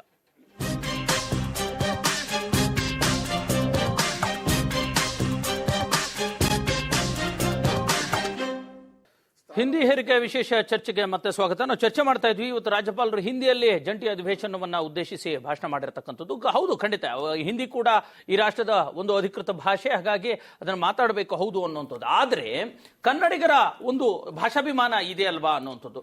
ಯಾಕೆ ಇದರಲ್ಲಿ ಯಾವ ಸೂಕ್ಷ್ಮತೆ ಅಡಗಿದೆ? ಯಾಕೆ ಕನ್ನಡ ನಮಗೆ ಮುಖ್ಯ ಆಗಬೇಕು ಅನ್ನುವಂಥದ್ದು. ಇಲ್ಲಿಗೆ ಬರುವಂತ IAS IPS ಆಫೀಸರ್ಸ್ಗಳೆಲ್ಲ ಅವರು ಇಲ್ಲ ರೀ, ನಾವು ಬೇರೆ ರಾಜ್ಯದವರು ನಮ್ಮ ರಾಜ್ಯದ ಭಾಷೆ ಮಾತಾಡ್ತೀವಿ ಅಂತ ಆಗಲ್ಲ. ಅವ್ರು ಕನ್ನಡವನ್ನ ಕಲ್ತ್ಕೊಳ್ತಾರೆ. ರಾಜ್ಯಪಾಲರು ಕೂಡ 1 ವರ್ಷಕ್ಕೋ 2 ವರ್ಷಕ್ಕೋ 4 ವರ್ಷಕ್ಕೋ 5 ವರ್ಷಕ್ಕೋ ಇಲ್ಲಿ ಇರಕ್ ಬಂದಿರತಕ್ಕಂಥವ್ರು, ಅವರು ಯಾಕೆ ಭಾಷೆಯನ್ನು ಕಲ್ತ್ಕೋಬಾರದು?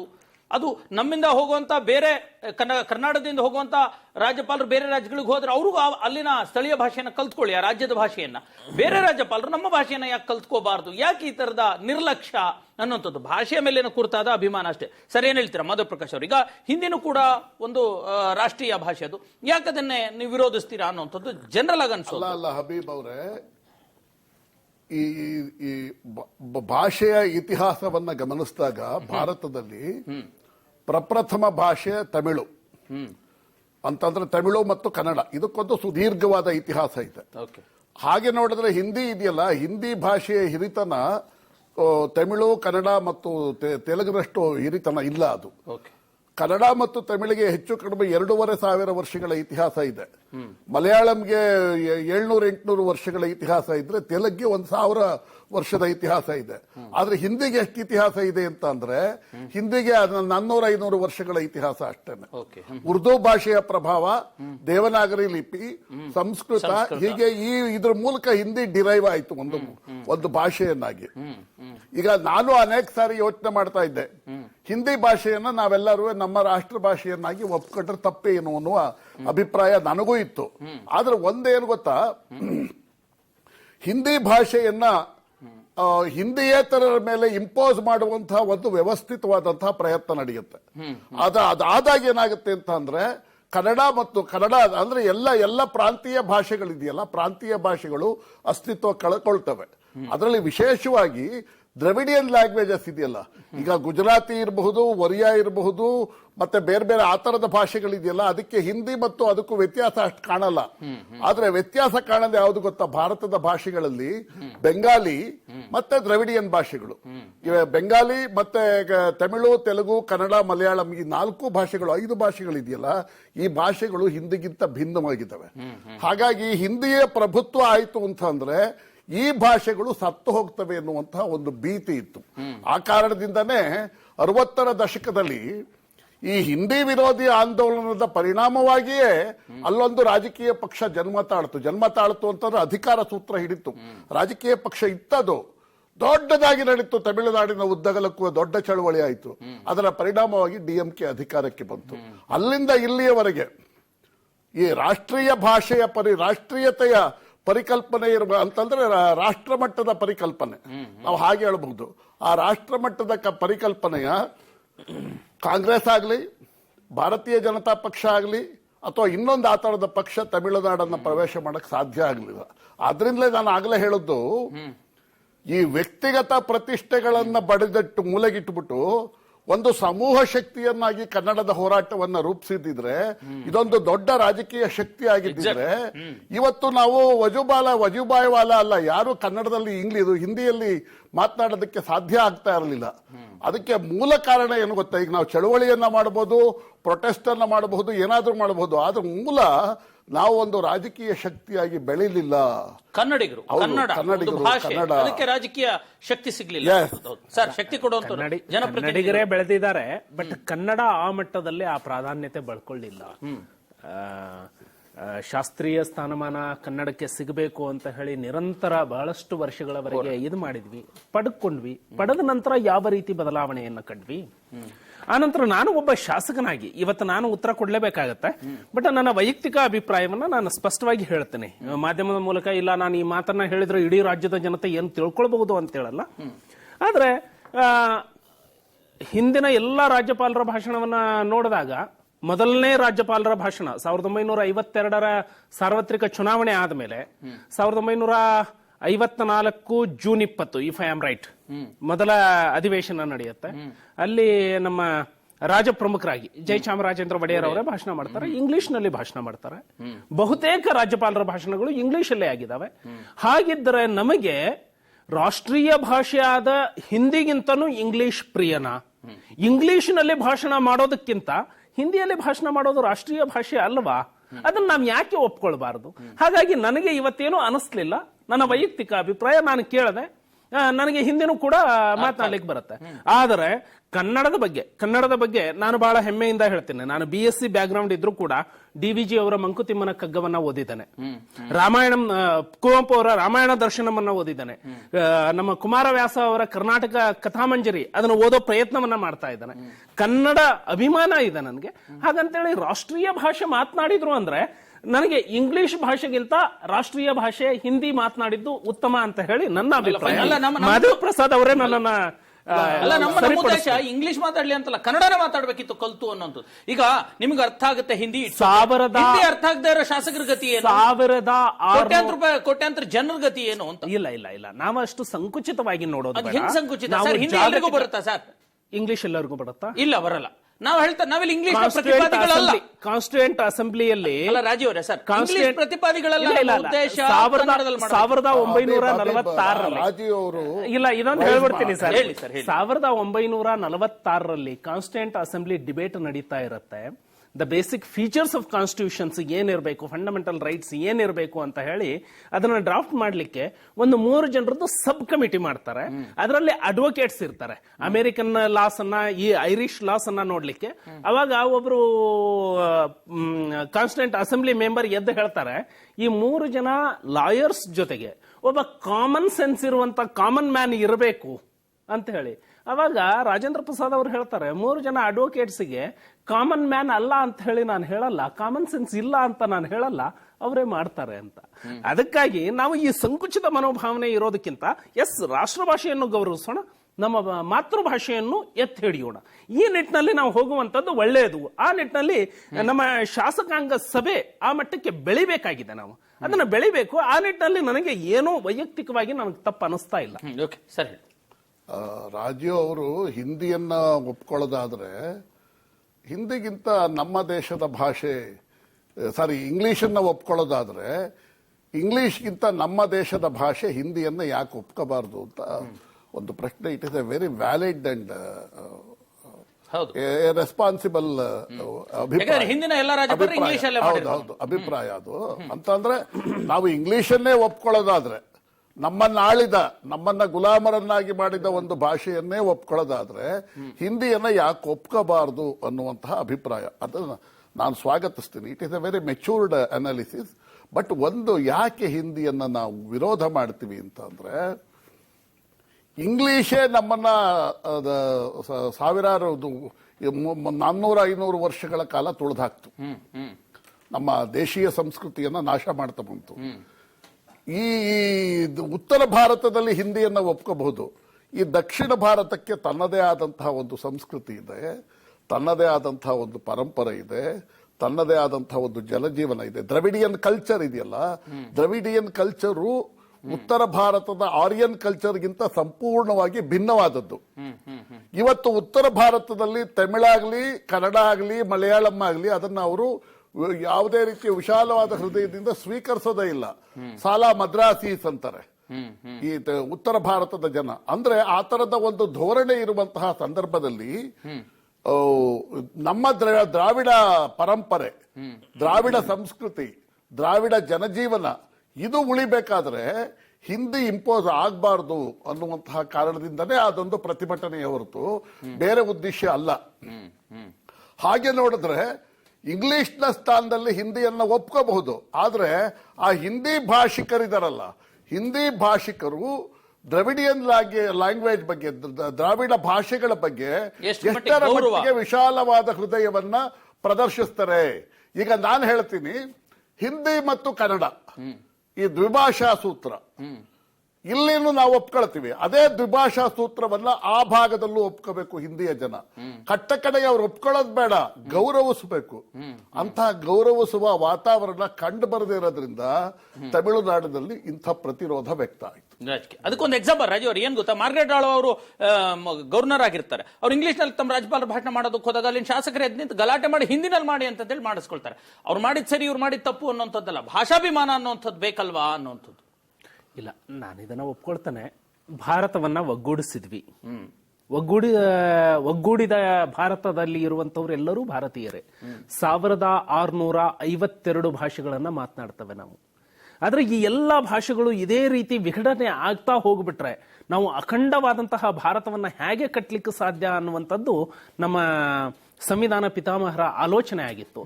ಆ ನಿಟ್ಟಿನಲ್ಲಿ ಸುಮಾರು 400-500 ವರ್ಷಗಳ ಕಾಲ ನಮ್ಮನ್ನ ದಾಸ್ಯಕ್ಕೆ ತಳ್ಳಿದಂತಹ ಇಂಗ್ಲಿಷ್ ಭಾಷೆಗಿಂತ ಹಿಂದಿ ಮಾತನಾಡುವವರ ಮನೋಭಾವನೆ ಇದೆಯಲ್ಲ, ಈ ದ್ರಾವಿಡ ರಾಜ್ಯಗಳು ಏನಿದಾವೆ, ತಮಿಳು ಮತ್ತೆ ಕನ್ನಡ, ಸ್ವಲ್ಪ ತೆಲುಗು, ಇದು ಈ ದ್ರಾವಿಡ ಭಾಷೆಗಳನ್ನ ಮಾತನಾಡುವಂತಹ ರಾಜ್ಯಗಳನ್ನ ನೋಡುವಂತಹ ಮನೋಭಾವನೆ ತಪ್ಪಿದೆ ಅನ್ನುವಂತಹ ಒಂದೇ ಕಾರಣಕ್ಕೆ ನಾವು ಎಲ್ಲೋ ಒಂದ್ ಕಡೆ ದೂರದ ಇಂಗ್ಲಿಷ್ ಅನ್ನ ಒಪ್ಕೊಂಡ್ ಬಿಟ್ವಿ. ಅಂದ್ರೆ ಹಾಗಂತೇಳಿ ಇಂಗ್ಲಿಷ್ ಅನ್ನು ಇವತ್ತು ತಿರಸ್ಕಾರ ಮಾಡ್ಲಿಕ್ಕೆ ಆಗೋದಿಲ್ಲ. ನಾವು ಜಾಗತೀಕರಣಕ್ಕೆ ತೆರೆದುಕೊಂಡಿದ್ದೀವಿ ಅಂದ್ರೆ ಜಗತ್ತಿನ ಜೊತೆಗೆ. ಇವತ್ತು ಯಾಕೆ ಬೆಂಗಳೂರಿನ ಸಾಫ್ಟ್ವೇರ್ ಬಗ್ಗೆ ಅಮೆರಿಕಾದ ಅಧ್ಯಕ್ಷ ಮಾತನಾಡ್ತಾರೆ ಅಂತ ಹೇಳಿದ್ರೆ ನಾವು ಅಷ್ಟು ಮುಕ್ತವಾಗಿ ತೆರೆದುಕೊಂಡಿದ್ದಕ್ಕೆ, ನಾವು ಜಗತ್ತಿನ ಜೊತೆಗೆ ಸ್ಪರ್ಧೆ ಒಡ್ತಾ ಇದ್ದೇವೆ. ಸ್ಪರ್ಧೆ ಒಡ್ಡೋದ್ರ ಜೊತೆಗೆ ನಮ್ಮತನವನ್ನ ನಾವು ಕಳ್ಕೊಳ್ತಾ ಇದೀವಾ? ಇದು ಬಹಳ ಮೂಲಭೂತವಾದಂತ ಪ್ರಶ್ನೆ. ನಮ್ಮತನವನ್ನ ನಾವು ಕಳೆದುಕೊಂಡು ಜಾಗತೀಕರಣದಲ್ಲಿ ನಾವು ಸ್ಪರ್ಧೆ ಒಡ್ಡೋದಿದೆಯಲ್ಲ, ಅದು ಬಹಳ ಅಧೋಗತಿಯ ಪರಿಸ್ಥಿತಿ.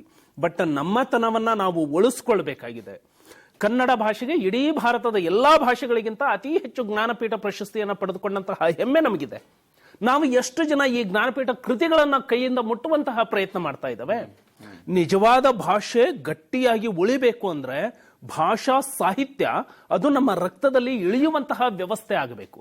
ಅದನ್ನ ಮಾಡಲಾರದೆ ಕೇವಲ ಭಾಷಣ ಮಾಡಿಬಿಟ್ರೆ ಎಲ್ಲೋ ಒಂದಿನ ತಪ್ಪೋಯ್ತು, ಆಯ್ತು ಇವತ್ತು ನಾನು ಅಥವಾ ಇನ್ನೊಬ್ಬರು ಯಾರೋ ಎದ್ದು ಅಥವಾ ಮಾಧ್ಯಮದವರು ಇಂಥದ್ದನ್ನೊಂದು ಹೈಲೈಟ್ ಮಾಡಬಹುದು ಅನ್ನೋದು ಕೇವಲ ಆಲೋಚನೆ ಬಂದಿದ್ರೆ, ಯಾರೋ ಒಂದಿಬ್ರು ಶಾಸಕರು ಮೀಡಿಯಾದಲ್ಲಿ ಹೈಲೈಟ್ ಆಗೋಣ ಅಂತ ಹೇಳಿ ಎದ್ದು ಪ್ರತಿಭಟನೆ ಮಾಡಿಬಿಟ್ಟಿದ್ರೆ ಇವತ್ತು ಅವರೇ ಹೀರೋ ಆಗಿಬಿಟ್ಟಿದ್ರು ಅಂದ್ರೆ ಕನ್ನಡ ಸಾಹಿತ್ಯ ಶ್ರೀಮಂತ ಆದಂಗ ಅಲ್ಲ. ಸೊ ಇದೇ ನಿರ್ಲಕ್ಷ್ಯ ಎಲ್ಲ ಒಂದ್ ಕಡೆ ಕನ್ನಡಕ್ಕೆ ಮಾರಕವಾಗಿದೆ. ಈ ತರದ ನಿರ್ಲಕ್ಷ್ಯ ಹಿಂದಿಲ್ ಮಾತಾಡ್ಬಿಟ್ರೆ ಏನಾಗ್ಬಿಡುತ್ತೆ? ರಾಜೀವ್ ಅವರು ನಾನು ಎಗೈನ್ ಅವರ ಆರ್ಗ್ಯುಮೆಂಟ್ ನ ರಿಜೆಕ್ಟ್ ಮಾಡಲ್ಲ, ನಾನು ಅಕ್ಸೆಪ್ಟ್ ಮಾಡ್ಕೊಳ್ತೀನಿ. ಆದ್ರೆ ಅವರು ನಮ್ಮ ಭಾವನೆಗಳನ್ನು ಅರ್ಥ ಮಾಡಿಕೊಂಡು ಅವರು ಅದನ್ನ ಅದ್ರ ಬಗ್ಗೆ ಸ್ಪಂದಿಸಬೇಕು. ನಾನು ಹೇಳ್ತೀನಿ ರಾಜೀವ್ ಅವರಿಗೆ, ಗುಲಾಮ ಸಂಸ್ಕೃತಿ ಒಂದು ರೀತಿ ನಾವು ಹಿಂದಿಯನ್ನ ಒಪ್ಕೊಂಡ್ರೆ, ಇವತ್ತು ರಾಷ್ಟ್ರೀಯ ಪಕ್ಷಗಳಿದಾವಲ್ಲ, ಆ ಪಕ್ಷಗಳನ್ನ ಒಪ್ಕೊಂಡ ಪರಿಣಾಮವಾಗಿ ಕರ್ನಾಟಕ ಏನಾಯ್ತು?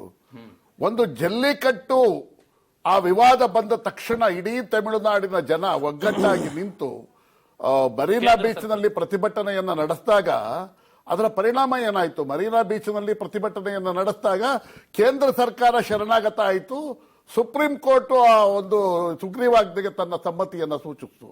ಕರ್ನಾಟಕದಲ್ಲಿ 1992ರಲ್ಲಿ ಕಾವೇರಿ ಟ್ರಿಬ್ಯುನಲ್ ಅನ್ನ ಇಂಟೀರಿಯಂ ರಿಪೋರ್ಟ್ ಕೊಟ್ಟಂತಹ ಸಂದರ್ಭದಲ್ಲಿ ಬಂಗಾರಪ್ಪನವರು ಟ್ರಿಬ್ಯುನಲ್ ಸುಗ್ರೀವಾಜ್ಞೆ ಹೊರಡಿಸಿದ್ರು. ಏನಾಯ್ತದು?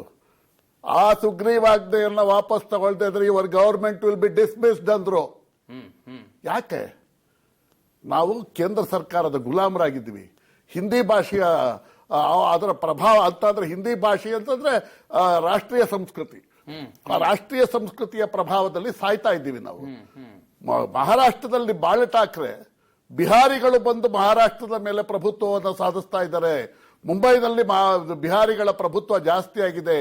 ಹಿಂದಿ ಭಾಷಿಕರು ಮರಾಠಿಯನ್ನ ಮೆಟ್ತಾ ಇದ್ದಾರೆ ಅಂತ ಅಂದಾಗ ಮಾತೋಶ್ರೀಯಿಂದ ಒಂದು ಗರ್ಜನೆಯನ್ನ ಮಾಡಿದ್ರೆ ಬಾಳೆ ಠಾಕ್ರೆ ಇಡೀ ಮಹಾರಾಷ್ಟ್ರ ಎದ್ದು ನಿಲ್ಲುತ್ತೆ. ಯಾಕೆ ಅದು? ಅಂದ್ರೆ ಇವತ್ತು ಕರ್ನಾಟಕದ್ದೇನಾಗಿದೆ? ನಮ್ಮ ರಾಜೀವ್ ಅವರು ಉತ್ತರ ಕರ್ನಾಟಕದಿಂದ ಬಂದಿದ್ದಾರೆ. ಮಹದಾಯಿ ಬಗ್ಗೆ ಒಂದು ದೊಡ್ಡ ಹೋರಾಟ ನಡೀತು. ಕೇಂದ್ರ ಸರ್ಕಾರದವ್ರು ಕೇರ್ ಮಾಡಿದ್ರ? ಇಲ್ಲ. ಕಾವೇರಿ ಬಗ್ಗೆ ನಡೀತು ಹೋರಾಟ, ಕೇಂದ್ರ ಸರ್ಕಾರದವ್ರು ಕೇರ್ ಮಾಡಿದ್ರ? ಕಡೆಗೆ ದೇವೇಗೌಡರು ಉಪವಾಸ ಕುಳಿತುಕೊಂಡಿದ್ದಕ್ಕೆ ಆವಾಗ ಮೋದಿ ಬಾಯಿ ಬಿಡಬೇಕಾಯ್ತು. ಅಂದ್ರೆ ಅಟ್ಲೀಸ್ಟ್ ದೇವೇಗೌಡರು ದಕ್ಷಿಣ ಕರ್ನಾಟಕದಲ್ಲಿ ಕಾವೇರಿಯ ಪರವಾಗಿ ನಿಂತರು.